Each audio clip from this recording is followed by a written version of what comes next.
欢迎电视机前的观众朋友走进天津卫视的大型情感节目《爱情保卫战》，来看看今天我们请来的几位情感导师是谁？他们是心理专家于继静于老师，欢迎于老师；情感导师严品红老师，欢迎；情感导师曲薇老师，欢迎；情感导师厉浩洋老师，欢迎。了解一下今天第一对嘉宾的基本情况，请看。我们在一起1年多了，但我感觉他根本没有以前爱我了。我为了他身心都受了伤，但他却对我一点都不好。毕业以后我们两个在一起的时间变少了，他不但不理解我，还总怀疑我。他不停的无理取闹，让我真的很累。他跟我谈恋爱的时候对我一点都不关心也不在意，无论我做什么他都不理解我。如果我天天陪他这么吵下去，我们俩早就吵成仇人了，我们的恋爱怎么谈？有请这对情侣，有请。小南22岁，来自天津护士；小吴22岁，来自天津学生。欢迎两位啊！学护理的是吗？对，这职业特别好。你这是学生，你学什么的呀，小吴？我是中药专业的。哦，这不是郎才女貌吗？多好啊！今天为什么来呢？这是我想来这个节目的。我感觉他现在跟以前完全不一样了，现在一点都不爱我。呦，他怎么个不爱法呢？能不能给老师们介绍介绍？刚开始谈恋爱的时候嘛，无论什么时候他就秒回我的信息。现在他再回我信息，那简直就是轮回，800年不带回一次的。哦，有一回主持人就是我给他打电话，他没接。过了一会儿，我玩会儿游戏，我上那个游戏之后，发现他也在游戏界面上，还开局了10分钟。好嘛，你这不接我的电话，出来打游戏来了。我就点进去看了一下，因为他那个游戏 ID 叫我想静静，有一个一块跟他打游戏那个 ID 叫静静。我想静静，这不是情侣的 ID 吗？我就琢磨，感觉不太对劲儿了。之后我就看他那个历史战绩，跟这个 ID 静静这个 ID 玩了得有5、6把游戏。合着你跟别的小女孩一起打游戏还5、6把。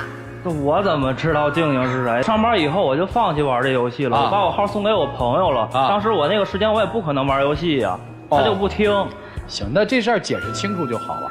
是啊，可是当时我不知道呀，当时我以为他跟别的小姐一起打游戏了嘛，我就一直给他打电话，我当时整个人都炸了，我就一个电话给他打了得有100来通电话，我先听那个手机彩铃声我都要吐。那我让你给我打那么多电话了，我让你听那么多遍铃声了吗？那怪我吗？那我当时不以为你跟别的女生打游戏了吗？这是这个事儿，那万一我要出别的事儿了呢？我要紧急情况什么的呢？我给你打电话你也不接。那你要真有那么多事儿，你能给我打100多个电话吗？你看看主持人，这说的是人话吗？后来过了好半天给我回了一个，完了那个态度说什么事儿？我给他打了100多通电话，他就这个冰冷的态度，问我这么冷漠，不然怎么说呢？怎么的不得焦急一下吗？那女朋友给他打了100多通电话，是。那可不嘛，我都不知道发生什么事儿了，他上来就问我静静是谁，我怎么知道静静是谁呀？后来他倒急了，最后直接不接我电话了，给挂了。那我跟你解释了，你听吗？我跟你解释了，你还跟我吵架，我还吵不过你。那我想等着你气消了，我再过来哄你来。他可好，直接给我删了，那我还怎么办呀？那我不听，你就不解释了，你怎么这么听话呢？我一生气，我不给他删了吗？到晚上12点多了，他还不给我加回来，他都不给我加回来，这不要跟我分手吗？这是，我在大晚上找他去了，凌晨1点多，我去他们宿舍楼底下找他去了，他一点开心的感觉都没有，还轰我，把我轰回去往后。那我怎么开心啊？大晚上1点多他来找我来，那我都已经睡觉了，然后你过来找我，跟我和解。那你那是和解的态度吗？你怎么说话都要？那你就推我是吗？完了我俩在底下吵的时候吵得可能激烈了，他咔就推我，还要把我轰走。我就说行，你不让我走吗？那反正凌晨1点多了，你让我走，你要不怕我危险，那我就走回去。反正路上车那么多，对吗？我本来说这话，我是想吓唬他，他可好，他听了这个话之后，他气焰比我还嚣张。他说你不跑吗？我也跑，我拉着一块儿跑。他拉着我就往前跑，他个头那么高，跑那么快，拉着我说我根本就跟不上他的步伐，一下我就闯地下了。当时我的脚受伤了，鞋上还有地上都流血了啊！我就去医院缝了3针。这个留了证据，你们可以看一下证据，是有证据照吧？这儿啊。对，你看看，都是因为你，这都是我对你的好，我对你刻骨铭心的爱，你还这样对我。这是脚是吧？对，当时就一下磕地下了嘛，缝了3针。后来我从医院出来得有3、4点钟了。主任，你知道他做的事儿多没心没肺吗？他让我自己一个人打车回去，他跟我说转天我还工作呢，我得早点回去睡觉。凌晨3、4点钟了，我从医院里面出来，我缝了3针，你让我一个人回去，你可真有心，你就不怕我出什么危险吗？那我不是送你去医院了吗？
脑子瓜子是长什么用的呀？我都服了。后来一赌气我就走了。我一边走的时候，我一边走我一边难受，我真的太生气了，就一股气憋在这儿啊。我本来我就不会喝酒，但我太难受了，我也没什么朋友，我就自己回家的时候带了瓶酒回去，完了都干了。什么酒？那个白酒一小瓶我本来就不会喝，我当时喝完我就懵了。我早上醒了之后，我看那个玻璃酒瓶都碎了，完了之后划到我腿还有我胳膊上都是口子。我都不知道怎么个情况，就是划到我腿上都是口子。早上醒了，我就把照片，我给他发短信，我说我受伤了。你现在自己住是吧？对，我自己住，因为一些家庭的原因，我自己住。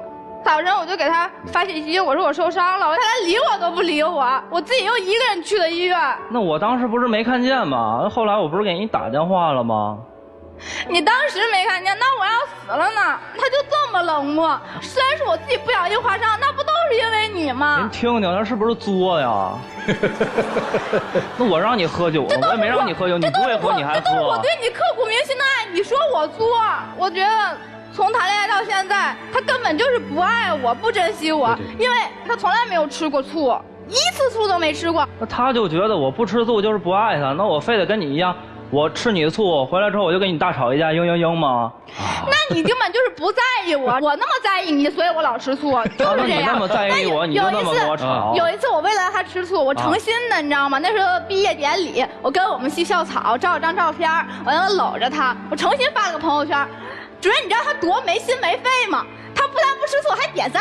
那你发朋友圈不就是让我给你点赞吗？之前就是发朋友圈我不点赞，然后他跟我吵架。那我现在还点赞了，你怎么还跟我吵架？哎，你说句实话，当时你看到那张照片，你心里真实想法是什么，兄弟？那真实想法不就是同学之间拍个合照吗？看见了吗？单纯的心就是那么大。他相信你啊！在台上你现在可说了，又相信我了，又听我的话了。那我不让你去酒吧的时候，我也没见你听我的话呀。你在这上面台上说的倒是真好听。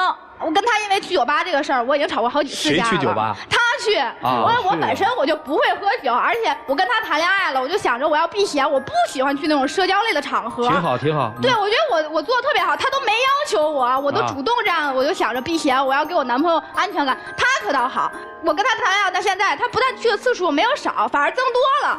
那我自己也有自己的空间呀，你不喜欢去，那你就不让我去啊？年轻人嘛，谁不想自己要点空间呀？明白了，你有爱好吗？别老说他。我有爱好。你爱好什么呀？我就那么一点点的爱好，他都不配合我。不是你什么爱好？我就是喜欢跳舞啊。我之前看那个抖音上的小主播姐什么的，我也会跳舞。我想我也开个直播，但是我跟他谈恋爱，我又不想让别的男生看我跳舞什么的，我就开了个抖音号，我让他看我呀，我就当主播之后让他。不是，那不是大家都可以看吗？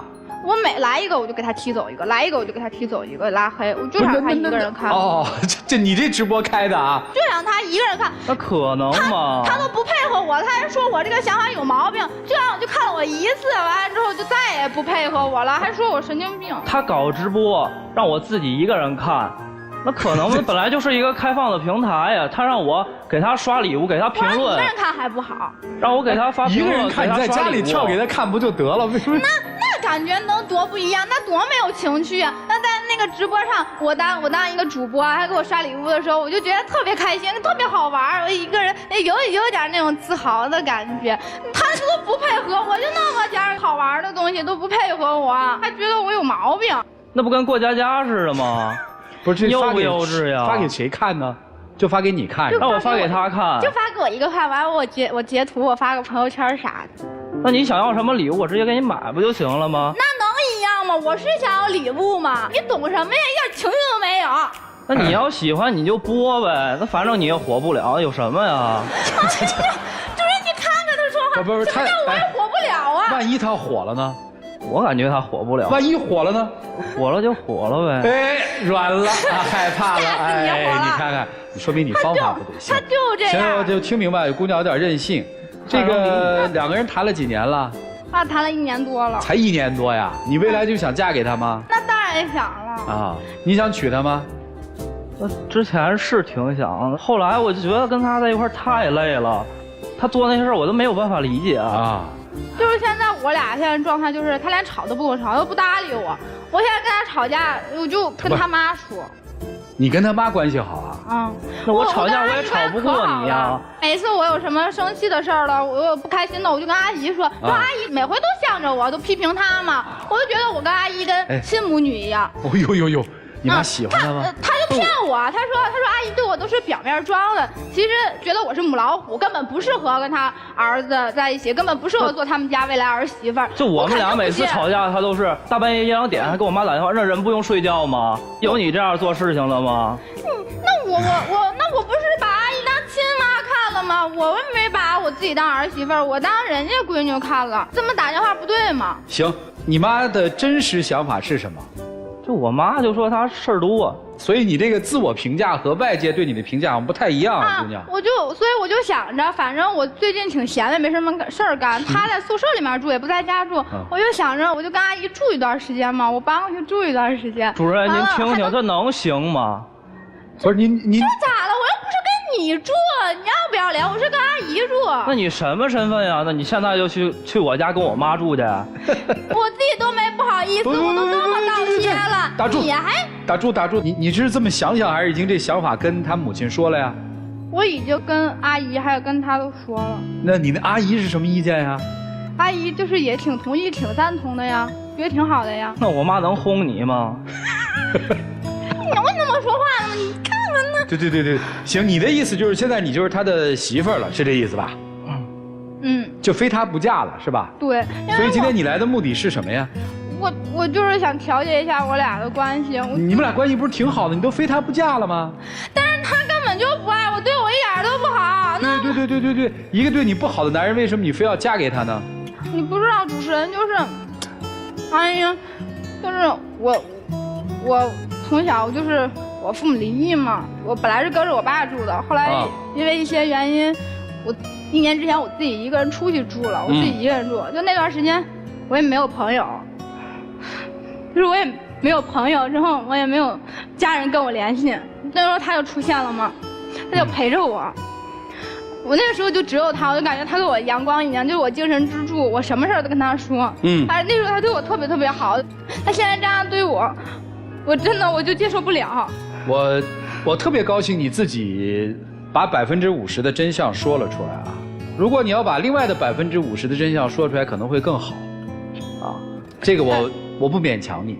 如果大家觉得这个姑娘刚才的所有表现是特别奇怪的话，那么这个姑娘刚才讲的这一段话，你就不会觉得奇怪了。姑娘向我们描述了一个单亲家庭一直跟着父亲成长起来的一个姑娘，在1年前因为某些原因，姑娘自己住了，她没有什么朋友，也没有什么家人愿意关心她。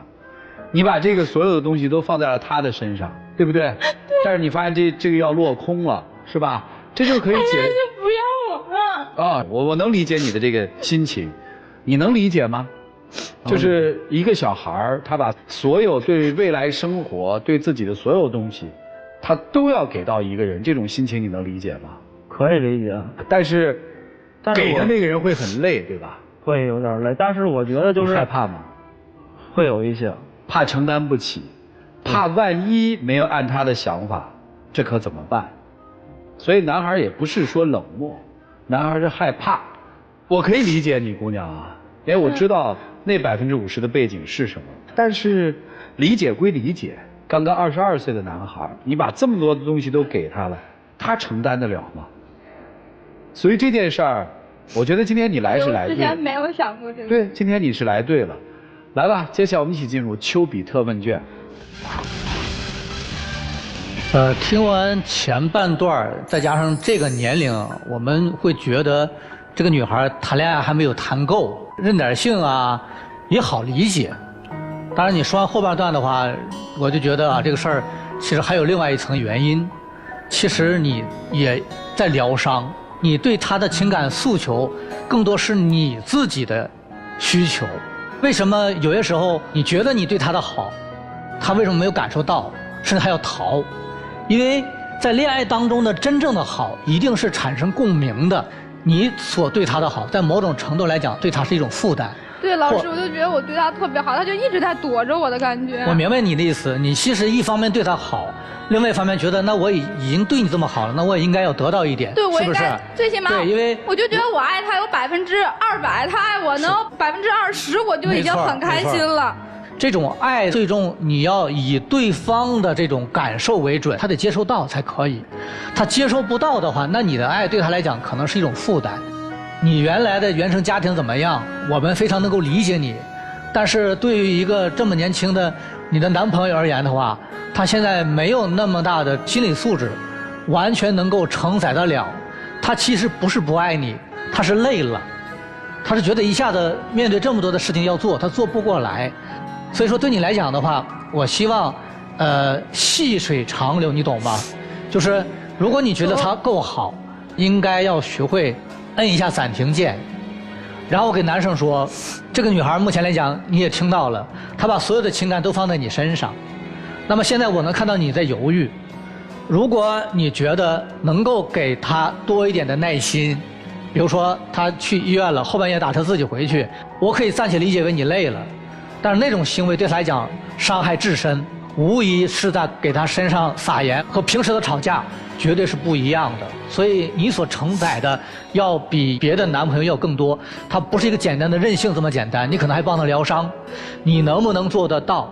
如果你觉得你承受不了了，那就尽早的明确的告诉你的女朋友，对不起，我真的做不到了，不要一直这样拖。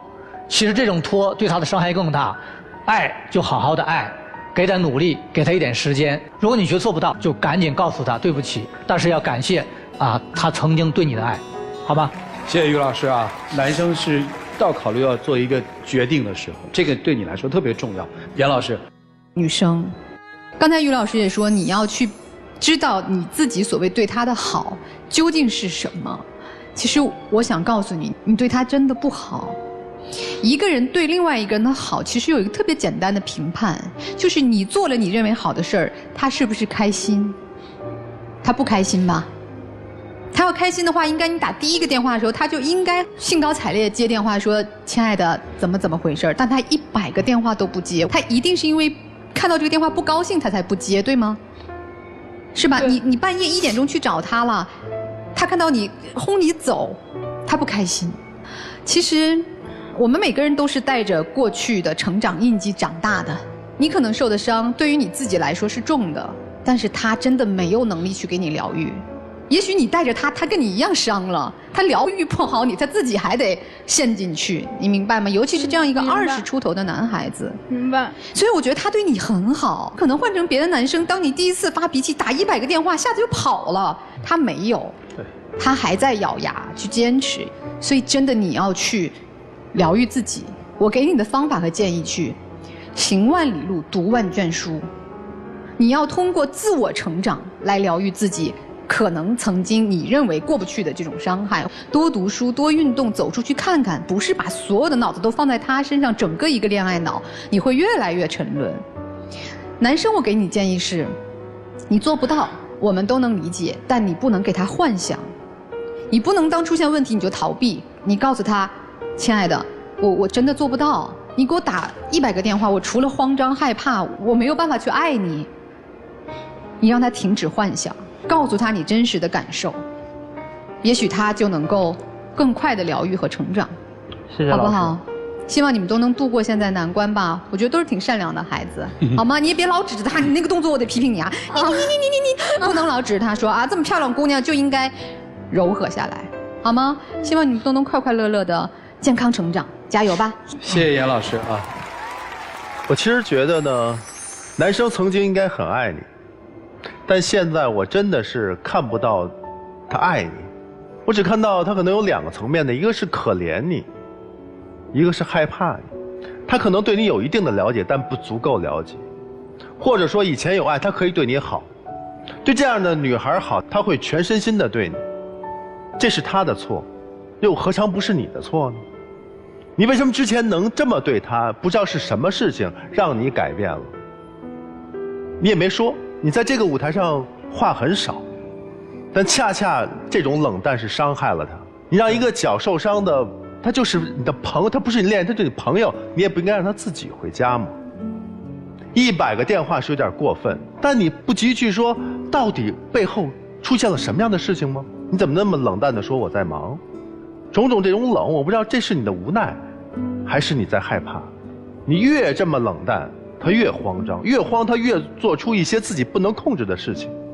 你到底还爱这个女孩吗？爱呀。真的爱吗？没有哪个男人如果爱一个女人的话，这个女人发生了这么多极端的事情，你居然是这么冷漠的处置。真如果爱这个女孩，你可以继续；如果不爱，跟她说清楚，好不好？女生啊，不要给自己找借口。好像你是蛮缺爱的，对吗？但为什么缺？是因为你自己不主动的去找啊。你的直播间为什么只能有他一个人呢？很多欣赏你的人都希望能了解你，但是你不给他们机会。对，我就想让他一个人。你的现状是你自己造成的，不要怪上一辈，也不要怪这一辈。你不自己看重自己，没有人看重你。交往、恋爱都是要有分寸的，你这个把握的太不好了。深夜里头你去打电话骚扰他的母亲，合适吗？太没有社交礼仪的这种尺度了。所以说，先爱好自己，让自己有充足的社交圈子。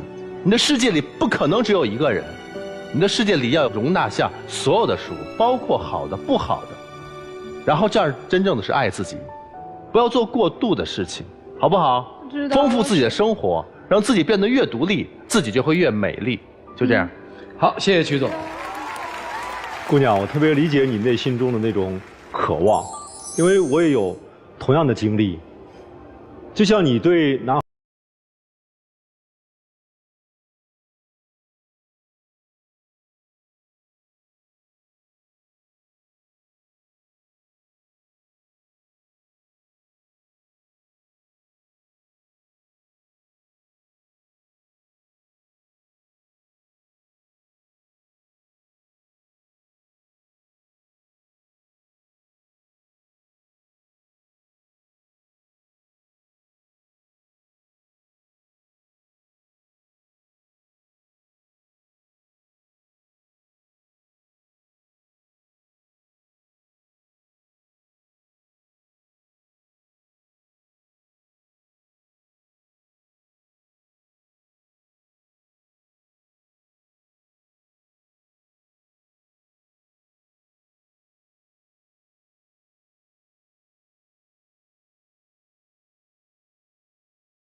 你得找一个自己的兴趣爱好，让你从孤独当中走出来。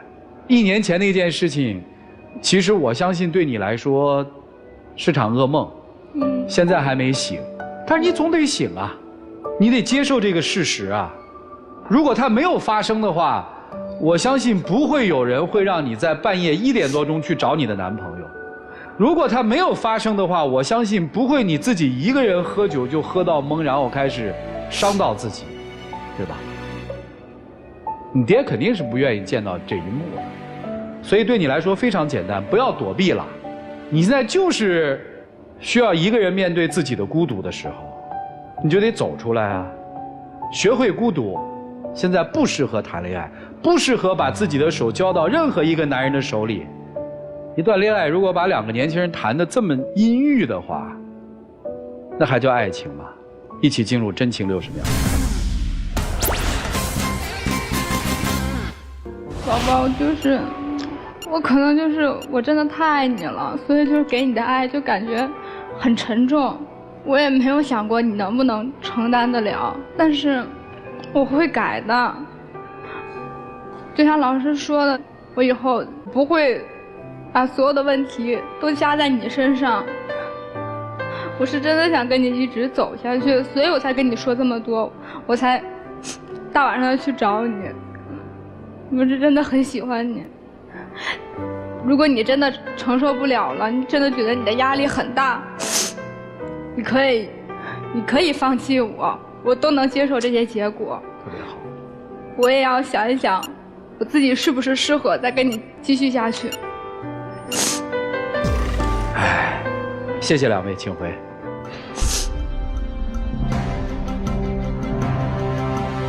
来，请关门。这个观众看的肯定就说你们干嘛这样啊？你们干嘛这样？其实因为女生遭遇的这段经历，在女生来说是一个特别大的一个应激事件，伤得也很深，所以我们也不愿意在这个现场去揭开它啊。这个事儿，有生活阅历的朋友应该想到是什么了，就是一个姑娘在这个世界上变成了一个孤独一人嘛。你们想对这样一个孩子的打击有多大？那我们肯定不便于当着他们的面儿去把这件事儿说穿啊，对他来说太难了。请开门。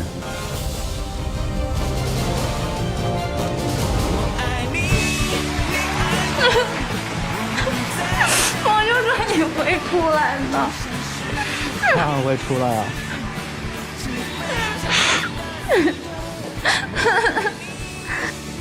2位年轻人加油吧，用爱的力量牵着对方的手一直往前走。下面我们一起见证属于这对年轻朋友的浪漫时刻。可能说我没有特别顾及你当时的心情，以后我不会再这样子对你这个态度。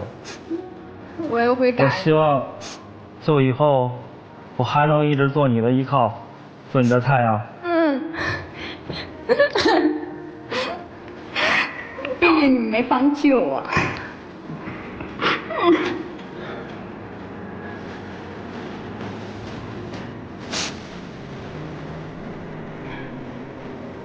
谢谢2位，谢谢你们。谢谢主持人。来，请回，请回，请回。谢谢老师，请回，请回。谢谢主持人。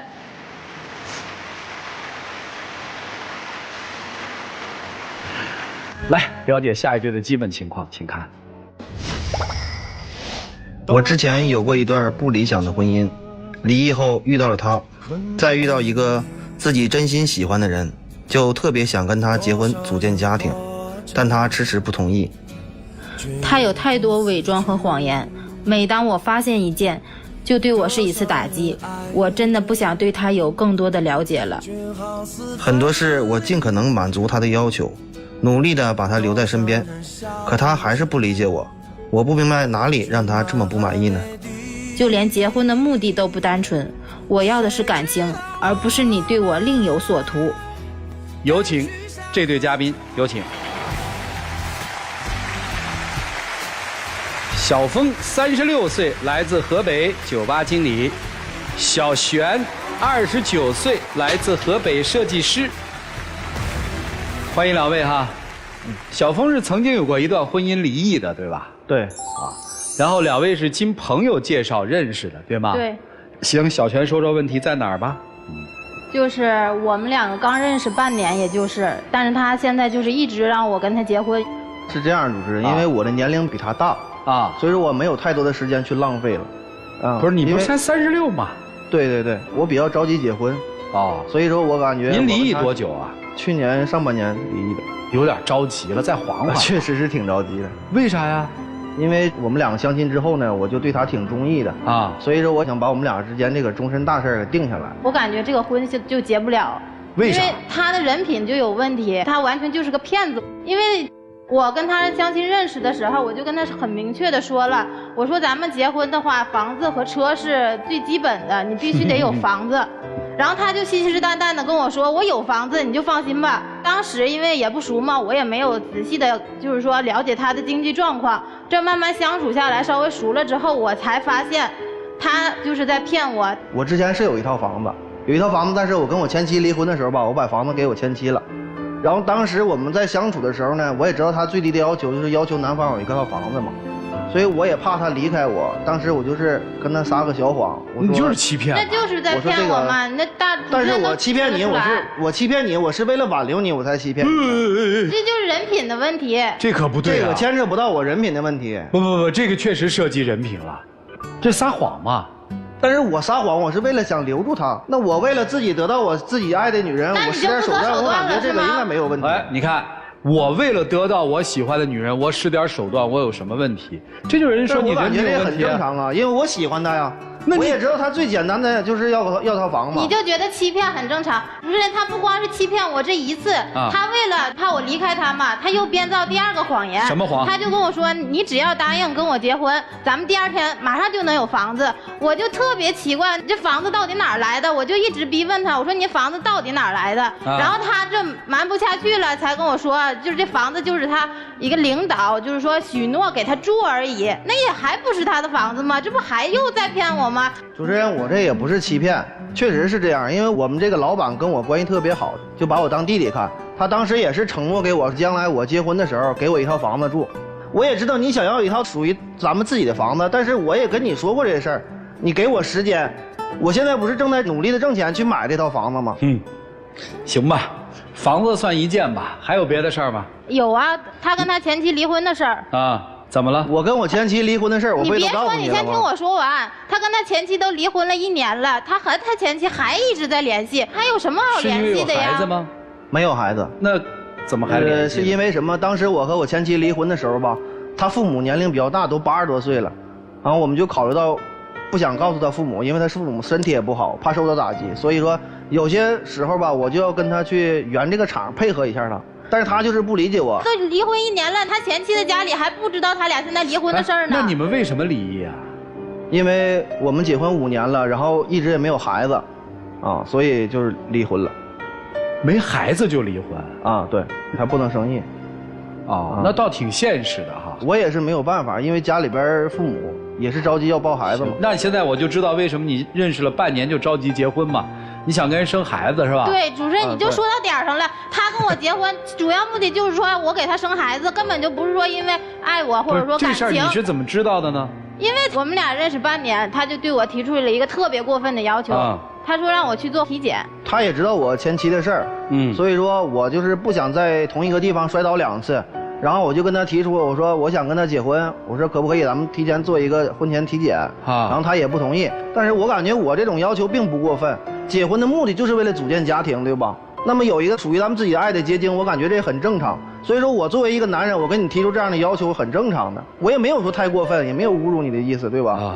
还没打算结婚呢，你凭什么？那你结婚之前和结婚之前做体检，你和现在做体检有什么区别呀？那我还没答应跟你结婚呢吧？只不过是时间早晚的事嘛，对吧？做完体检，我要不能给你生孩子，那还结吗？你不就是想看我能不能给你生孩子吗？因为你前期生不了，你就让我，你就查我啊，也会结的。那不对呀，我只不过是想要一个心理安慰而已。不是，那你要什么心理安慰啊？因为我这个我是本身吧，我就是特别喜欢小孩，然后我还是我们家里边一脉单传的这样式一个人，所以说我跟他也说过，我说咱们尽早。不是，我觉得这事儿你要说开了吧，就说开了。就像女生说我要结婚一定得有房子，那你男生就说我要结婚一定得生孩子。你们要这么谈，我觉得也没什么，这很正常嘛。但是你先欺骗了人家呀。我那种欺骗是完全希望他能够留在我身边，所以我才去骗他的。他也可以骗你啊，他是在骗我。你父母给你介绍相亲对象，你为什么去看去啊？为什么去见呢？我去见是因为你做的不够好，我没办法把你介绍给我父母。那你跟我处着对象的同时，你去跟别人相亲。他现在做的这种种种都欺骗我的行为，我怎么把他介绍给我父母？如果你做的好，即便是你离了婚了，在他们跟前还有一个回旋的余地。但是你做的哪都不好，我也得给家里一个交代吧。而且我去相亲，你也知道我也没有瞒着你，而且我也只是去见了个面，我也没跟相亲的那个对方做过什么，就是说对不起你的事儿，你干嘛说是我骗你啊？咱们俩现在是处对象呢，对吧？那你跟别人去相亲，你把我当什么了？我去相亲，那你做的很好。那你口口声声。他的女性朋友生孩子，他一个大老爷们儿他去，我就觉得你们这朋友关系有点亲密过分了吧？什么女性朋友生孩子他去？对，啥意思啊？他的女性朋友生孩子，他去给人送到医院，还照顾人家生孩子，伺候人家，你做的不比我去相亲这事过分多了吗？这事儿跟你想的完全不一样，而且我也跟你说过很多回了，如果那孩子真是我的情况下，根本就没有你什么事儿了，你懂吗？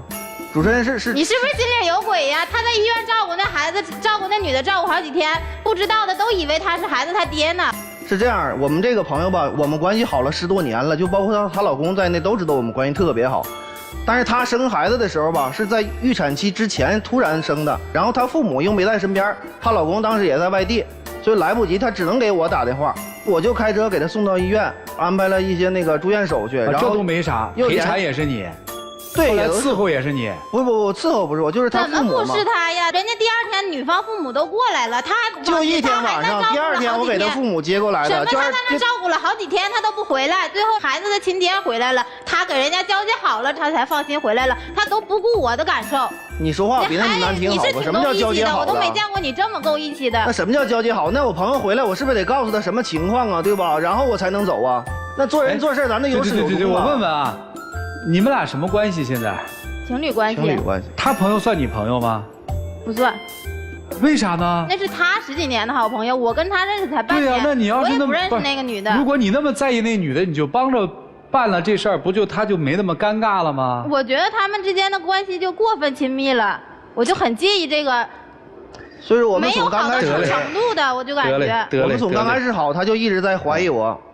一直也不相信我。那如果我生孩子，我的男性朋友这么照顾我，你不觉得？但是我不会给你男性朋友任何机会，我保证你生孩子的时候，第一时间我会出现在你面前。谁知道到时候你做啥样啊？因为你在我心里边最重要的，我不会给任何人机会。现在说的都是谎言，不能信。你们俩还真是离那步太远了啊！今天来干嘛呀？就是我想跟他结婚，但是他一直不给我结果。今天就是想跟他要这个结果。没看上他是吧？我觉得他人品有问题，一开始觉得人品有问题怎么不走呢？为啥还停留啊？我不想停留，他非得拉着我过来嘛。对你怎么样？不怎么样，他对他的前妻、朋友等等，他身边的同事啊、老板都比对我好。我对你还不够好吗？主持人，你知道吗？我现在为了他，我改变了很多。我前妻我不联系了，我这好了10多年的朋友，我说断也断了，也不联系了。现在就是什么？因为我们这个工作行业就在这儿呢，有很多的老客户，我需要去维护。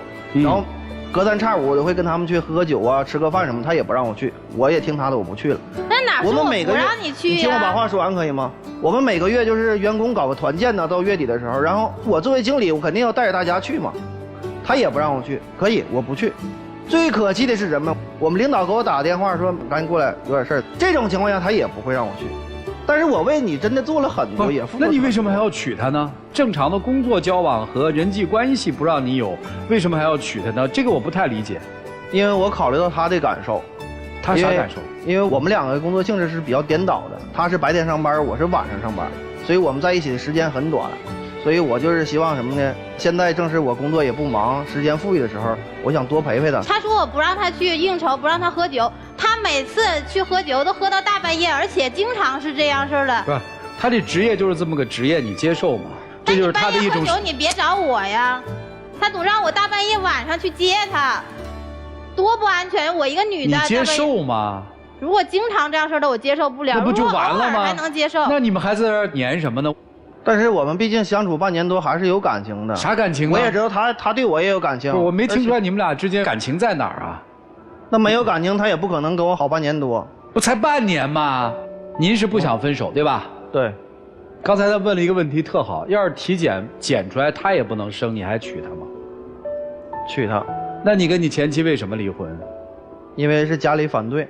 你跟你前妻，因为你前妻不能生育，所以你离的婚，对吧？对。现在他说他也不能生育，你说你一定要跟他在一起，那我们怎么解释这两件事儿呢？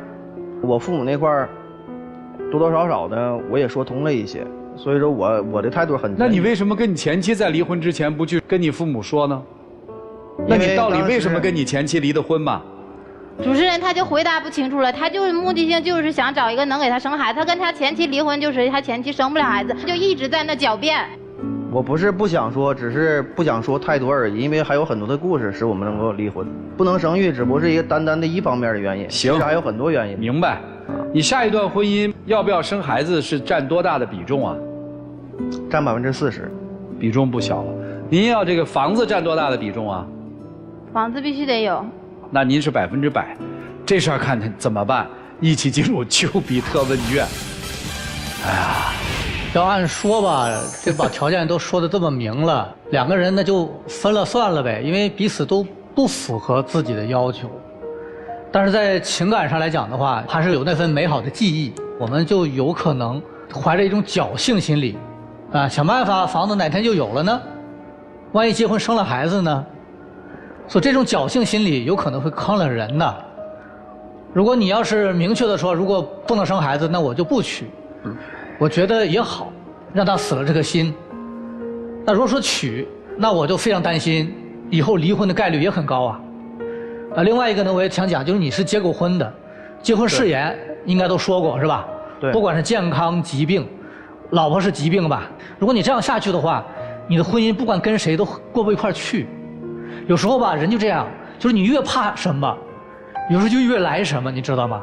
现在还没生孩子呢，就因为孩子问题已经开始纠缠了。所以如果你带着这些标准，那么条条框框太多的话，包括女方也是一样，如果说必须有房子，这样下来的话，其实对男方来讲的话，也会觉得你有些功利，所以他就会觉得你功利了，那我也可以功利。这样下去的话，两个人走不一块去。所以我的建议很简单，两个人就趁早分吧，反正已经说到这句话了，就这意思。啊，谢谢于老师啊。来，严老师。先生，你知道你为什么在女生她认为你撒了一个弥天大谎是个骗子的时候，你依然认为我是为了爱你和你在一起啊？你之所以骗了她，你不觉得是问题，是因为你们这场所谓的情感不是在用爱去谈，是在用条件。你很需要一个妻子，你很需要一个孩子，所以你碰到了一个你认为条件适合成为这个角色的女性，你就去所谓的谈了。你谈的是条件，你谈的不是爱。老师，我打断一下，就是我跟他没有谈过任何的条件。其实我没有说你跟他谈条件，要求你怎么样，是你拿了条件去对待这份情感，所以你没有好好谈爱。我甚至都没说你爱不爱他，因为你根本就没有谈爱，你明白吗？当你有一天谈的是爱，所有的条件就水到渠成。女生，你知道为什么她给闺蜜生产的时候去帮忙？你才特别斩钉截铁说，我为什么要去帮啊？他们认识10几年了，我才认识他1年，我没这情分。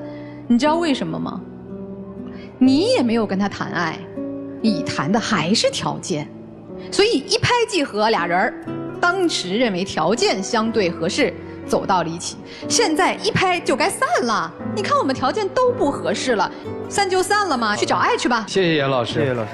所以我问一个问题啊，我始终想不明白，他已经2次骗你了，那你为什么还要跟他在一起？可能我多多少少对他现在还抱有那么一点点希望吧。希望是他能有房子的希望，还是对这个人有希望？人品。其实我基本上同意前2位老师的说法，但是我觉得在你们实际的这种生活当中没那么简单。他同样也不是那么不堪。你看他对前妻其实是有心有愧疚，对，他对自己的家族呢，其实是要以孝为主嘛，这是他背负的压力。包括他对闺蜜的这种举动啊，那是因为他太想有孩子了，他可能在享受那种假象那种过程，有这方面的因素吗？有，因为我也是特别喜欢小孩嘛。所以站在这个角度，如果说你对这个男人还有希望，咱们不谈房子和车子好不好？我特别担心你，如果再以这样的标准，你得不到幸福。而男生呢，孩子他是一个标志吗？他是一个我们必须要做的一个条件吗？不是，他是你们爱情的结晶。爱情在哪里？真正你要能找到一个你确定是爱你的人，而不是能给你生孩子的人，那才有可能得到幸福。否则，孩子可能会有了，但孩子他妈可能没有，明白吗？明白了，就这样。这个男方说话呀，让我特别想要吐血。你说你骗他，是因为你爱他，爱一个女人是为了女人开心，而你的骗他是为了你自己开心，对不对？如果一个男人对你坦诚，一辈子他大概率对你坦诚；如果一个男人骗了你一次，这辈子他一定会骗你无数次。今天我教你2个词啊，一个叫趋势曲线。我们做企业的，再大的企业做到顶峰，都会平滑甚至下滑。那么爱情和婚姻一定是烧上去以后是很快下滑的。你们现在啊还没烧上去，就一路在下降了。你觉得后面还会不会继续下滑？这就叫趋势曲线。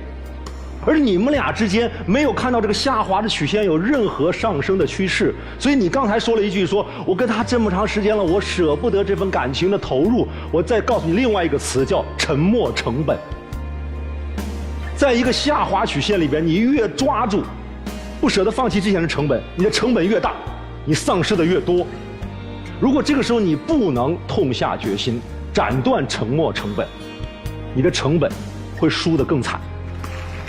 成年人坦诚地面对自己的内心是最重要的，那些话你自己说的都不理直气壮。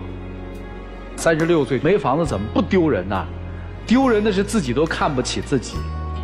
您这30几啊？29啊？这么年轻啊？我真以为40多岁了，真的。我说的是心态。我觉得20多岁的人不是挺浪漫的吗？首先是爱嘛，那你们俩说你们俩有没有爱嘛？你们要有爱你们在一起，你们要没爱你们就算嘛，一起进入真情60秒。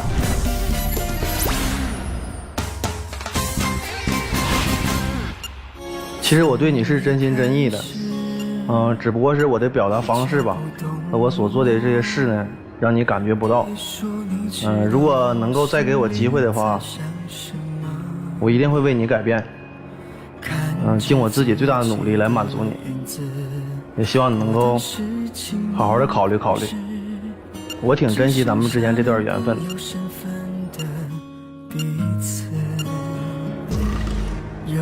请回，请回，请回，请开门。